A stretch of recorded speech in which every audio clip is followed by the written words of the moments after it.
Potentially dangerous weather situations. Specially built receivers are automatically activated to warn you of impending weather hazards in western Missouri and eastern Kansas.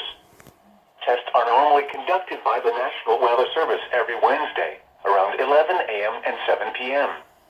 When there is a threat of or existing severe weather in the area on Wednesday, the test is postponed until the first good weather day. Reception of this broadcast and the warning alarm will vary from place to place. This variability, normally more noticeable at greater distances from the transmitter, will occur even though you are using a good quality receiver in perfect working order.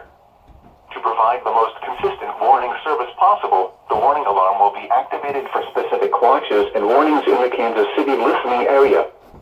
This test is for the following counties: in Missouri,